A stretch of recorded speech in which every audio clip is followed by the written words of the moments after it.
car and we drive around and share our favorite song. 오늘 우리에게 주신 하나님의 말씀은 시편 40편 1절에서 5절 말씀입니다. 내가 여호와를 기다리고 기다렸더니 귀를 기울이사 나의 부르짖음을 들으셨도다. 나를 기가 막힐 웅덩이와 수렁에서 끌어올리시고 내 발을 반석 위에 두사 내 걸음을 견고하게 하셨도다. 새 노래 곧 우리 하나님께 올릴 찬송을 내 입에 두셨으니 많은 사람이 보고 두려워하여 여호와를 의지하리로다. 여호와를 의지하고 교만한 자와 거짓에 치우치는 자를 돌아보지 아니하는 자는 복이 있도다. 여호와 나의 하나님이여, 주께서 행하신 기적이 많고 우리를 향하신 주의 생각도 많아 누구도 주와 견줄 수가 없나이다. 내가 널리 알려 말하고자 하나 너무 많아 그 수를 셀 수도 없나이다. 오늘 이 말씀에 많은 은혜 받으시기 바랍니다. 40편에 가면 오늘 저희가 함께 읽었는데요, 1절에 이렇게 되어 있죠. 내가 여호와를 기다리고 기다렸습니다 하는 고백으로 이제 시가 시작됩니다. 내가 여호와를 기다리고 기다렸다는 거죠. 제가 이 1절을 함께 읽을 때 여러분에게 몇 가지 질문을 했는데, 그중에 첫 번째 질문이 누가 기다리는 것이냐, 즉 기다림의 주어, 주체는 누구냐 하는 것을 물어봤습니다. 여기서 기다리는 것은 누군가 하면 나 자신, 즉 시인 자신입니다. 시인 자신이 하나님을 기다렸다는 거죠. 하나님을 기다릴 만큼 어떤 간절한 상황이 있는 거죠. 뭘 기다렸나 하는 것은 2절에서 금방 나옵니다. 2절에 보면 나를 기가 막힐 웅덩이와 수렁에서 끌어올리셨다 이렇게 표현합니다. 말하자면 시인이 지금 어떤 삶의 웅덩이, 삶의 수렁에 빠져 있는데, 웅덩이와 수렁의 특징은 어떤 건가요? 깊이 들어가는 것입니다. 웅덩이에 빠졌다 그러면 내 힘으로는 위로 나올 수 없는 어떤 높이가 있는 거죠. 깊이 빠진 것입니다. 수렁은 게다가 웅덩이와 다른 점이 밑에가 점점점 빠져가는 일종의 늪과 같은 성질을 갖죠. 수렁은 조금 더 웅덩이보다는 바닥 자체가 질퍽질퍽하고 또 말하자면 진흙처럼 되어 있어서 아주 빠져나오려고 할수록 더 빠져 들어가는 거죠. 누가 꺼내주지 않으면 안 되는 상태를 의미합니다. 2절에서 보면 저는 물건을 건축할 때 높은 빌딩에 올리는 크레인 같은 것을 상상해 봤습니다. 웅덩이와 수렁에서 우리를 끌어올리셔서 반석 위에 우리를 올려놓으시고 반석 위에 두사, 그 다음에 웅덩이와 수렁이가 아니라 내가 걸어갈 길은 마치 우리가 포장된 아스팔트 도로처럼 아주 단단한 곳을 밟을 수 있도록 나의 걸음을 견고하게 하셨다. 이렇게 지금 기록하고 있는 것을 여러분이 볼 수 있습니다. 말하자면 시인은 지금 그가 기다리는 과정 중에서 경험한 것을 우리한테 전하고 있죠. 전하는 것을 이제 기록을 통해서 전하고 있죠. 그러니까 1절로부터 3절을 우리가 다시 재구성해 본다면, 첫 번째로 시인은 어떤 고난, 어떤 어려움을 통해서 하나님께 부르짖게 되었습니다. 부르짖을 뿐만이 아니라 시인은 믿음이 있었기 때문에 내가 부르짖으면 하나님이 부르짖음을 들으시고 응답해 주신다고 생각하죠. 그래서 하나님 응답을 기다렸습니다. 놀랍게도 하나님께서 그 부르짖음과 고난 중에 하나님의 응답을 기다리는 시인에게 답을 주셨습니다. 그를 건져내어 주셨습니다. 이것은 시인에게는 아주 놀라운 체험이 되었습니다. 하나님을 경험했고 하나님의 살아계심이 자기를 어려움으로부터 구해주시는 것을 체험하게 되었습니다. 시인은 너무 가슴이 떨리고 가슴이 벅차서 그냥 있을 수가 없었습니다. 잠잠히 있지 아니하고 그는 입술을 열어서 노래하기 시작합니다. 고난 중에 내가 부르짖은 것, 또 부르짖으면서 하나님을 기다리던 것, 또 애태우면서 하나님을 기다릴 때 하나님이 내게 말씀해 주신 것, 또 웅덩이와 수렁에서 나를 건져주신 것, 이것들을 노래로 만들어서 멜로디를 붙여서 이제 노래하기 시작합니다. 이것이 지금 시편 40편 1절로부터 3절에서 우리가 알 수 있는 일종의 상황들입니다. 우리의 찬송들이 있죠.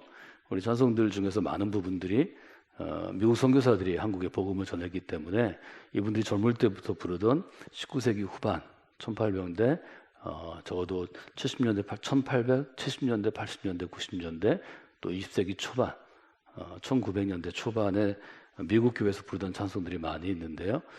사실 굉장히 생생한 좋은 하나님의 체험들이 있고 그 당시 유행하던 멜로디와 리듬이 우리에게 사실 좀 익숙합니다. 288장에 예수를 나의 구주 삼고라는 찬송이 있죠. 예수님을 나의 구주로 삼고 성령과 예수님의 보혈로서 거듭났으니 이 세상에서 내 영혼이 하늘의 영광을 누리게 됩니다. 그 후렴구 이렇게 시작하죠. 이것이 나의 간증이요, 이것이 나의 찬송입니다. 이 부분은 아주 클라이맥스기도 하기 때문에 멜로디도 아주 높은 음으로 아주 우리가 샘여림으로 하면 포르테로 큰 나팔 소리로 아주 찍어서 누르듯이 노래하듯이 할 수 있는 굉장히 중요한 고백입니다. 영어로 이 부분을 보면 아주 굉장히 단순하고 여러분이 초등학생도 알만한 단어로 되어 있습니다. This is my story라고 되어 있죠. 이것은 나의 믿음의 스토리입니다. This is my song. 이것은 나의 노래입니다. 저는 시편의 이 부분 40편 3절, 2절, 1절 새 노래로 하나님께 영광을 올려드리는 찬송을 읽을 때는 이것이 나의 믿음의 스토리입니다. 이것이 나의 새로운 노래입니다. 하는 이 찬송가의 후렴구하고 묘하게 겹쳐서 제게 기억되는 여러 가지 장면들이 있습니다. 이것이 이제 시인의 일종의 기억을 통해서 우리한테 전해주는 시인의 기억을 기록한 일종의 시죠. 노래죠. 여러분들이 믿음 안에서 기다림의 시간 동안에 하나님을 체험하면 이 시편을 읽을 때 훨씬 더 감동 있게 내 마음의 울림과 떨림이 공감하도록 주어질 수 있죠. 그래서 시인의 경험을 우리가 이렇게 정의할 수 있겠습니다. 하나님을 기다린 그 기다림이 내게 새 노래를 주셨습니다. 하나님께 올려드리는 새 노래를 한번 만들어 보시고 또 기록하시고 또 불러보시는 그런 한 주가 이번 주가 좀 되시면 좋을 것 같습니다. 저는 기억에 대해서 여러분에게 이번 주에 좀 생각하시면 좋을 것 같다 해서 좀 말씀을 드리려고 합니다. 복잡한 기억의 절차, 우리 요즘에 뇌과학과 관련된 뇌 기능에 대한 얘기를 하는 게 아니고요. 보편적으로 생각해 보면 기억은 과거의 어떤 시간과 공간, 자기의 경험을 현재로 불러내는 것, 소환하는 것입니다. 그래서 기억이라는 건 과거에 어떤 일이 있었는데 그것을 현재로 살려내는 것입니다. 예를 들어서 이렇게 될 수 있죠. 한 10년쯤 지난 다음에 우리가 이걸 잘 넘어간 다음에 우리 아이들이 우리에게 질문할 수 있습니다. 그때를 생각하면 무엇이 제일 기억나세요? 이렇게 물어볼 수 있습니다. 무엇을 기억하게 될까는 사실은 그 당시에 어떤 객관적인 상황이나 사건은 아니라고 생각합니다. 왜냐하면 사람은 무엇을 기억할 때 단순하게 그 사건이나 사람 상황을 아주 객관적인 눈으로 바라보지 않기 때문입니다. 예를 들면 재난의 현장이나 사고 현장이나 범죄 현장에서 여러 명의 목격자가 동일한 시간, 동일한 장소에 있을 수 있습니다. 근데 이 사람들이 자기의 기억을 얘기할 때는 서로 다르다는 거죠. 그래서 어떤 현장을 재구성하는 전문가들은 여러 사람의 기억을 들으면서 실제 객관적으로 어떤 일이 있었나를 재구성하는 게 그의 유능함입니다. 사람이 뭔가를 기억할 때는 단순한 기억보다 훨씬 더 중요한 건 어떻게 기억하는가라는 거죠. 여기서 어떻게라는 것은 결국 기억은 해석의 과정을 거치게 되는 것이고 그 해석은 전적으로 나 자신에게 있다는 거죠.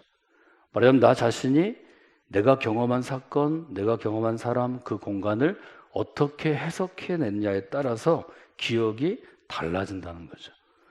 기억에 대해서 여러분들이 신앙적으로 볼 수 있는 책 중에 하나가 IVP에서 나온 기억의 종말이라는 책인데요.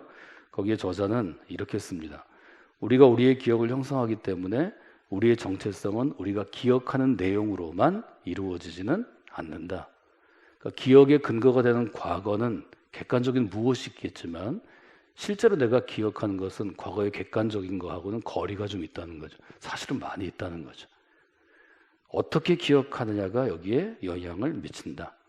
우리는 자신의 기억에 반응을 하고 기억을 형성할 수 있기 때문에 기억보다 훨씬 큰 존재이다. 많은 분들은 자기 기억이 팩트, 사실에 가깝다고 생각할 수 있습니다. 여러분, 그것은 오해입니다. 여러분의 기억은 여러분의 주관적인 해석이 너무 많이 들어가 있습니다. 그래서 기억에 대한 반응을 결정하는 것을 기억 하나로만 본다면 그것은 우리가 과거의 노예가 되는 거다. 이렇게 이 저자는 쓰고 있습니다. 즉, 과거의 어떤 사건을 기억한다는 것은 사실은 과거를 해석하는 것입니다. 전 여러분의 신앙생활이 성경을 볼 때는 성경에 대한 새로운 해석이고, 우리의 삶에 적용할 때는 우리의 삶에 대한 새로운 해석, new interpretation이라고 계속해서 말씀을 드렸습니다. 예를 들어서 어린아이들이 이제 아빠나 엄마, 부모들하고 같이 경험하는 시절의 기억이 있는데요. 부모의 기억과는 아주 다릅니다. 시편을 보면서 여러분들이 우리가 살아가는 시대를 기억하는 것도 여러분의 해석이 굉장히 중요하다 하는 말씀을 좀 드리려고 합니다. 말하자면 시편은 믿음의 관점에서 자신의 기억 혹은 이스라엘의 기억을 재해석한 기록이라고밖에 볼 수 없습니다. 시편의 그 기다림의 기억은 뭐 똑같은 체험을 했어도 다를 수밖에 없다는 거죠. 그래서 우리가 어떤 기억들을, 과거를, 아픈 기억을 상처로 남기고 기억하기보다 똑같이 어렵고 힘든 시절이었지만 우리의 내면을 성장시키고 성숙시키는 선한 기억으로 우리가 해석해서 기억의 창고에 저장할 필요가 있다는 거죠. 저는 이것이 우리 믿음에서 굉장히 중요한 부분이라고 생각합니다. 예를 들면 시인은 그 고통스럽고 어려운 과정 가운데 이렇게 자기의 기억을 해석해서 재정리합니다. 하나님께서 기다린 가운데 하나님의 뜻을 찾게 하셨습니다. 우리가 7절에서 이 시인의 고백을 찾아낼 수 있습니다. 그때 내가 말하기를 내가 왔나이다. 나를 가르쳐 기록한 것이 두루마리 책에 있나이다. 나의 하나님, 내가 주의 뜻 행하기를 즐기오니 주의 법이 나의 심중에 있나이다.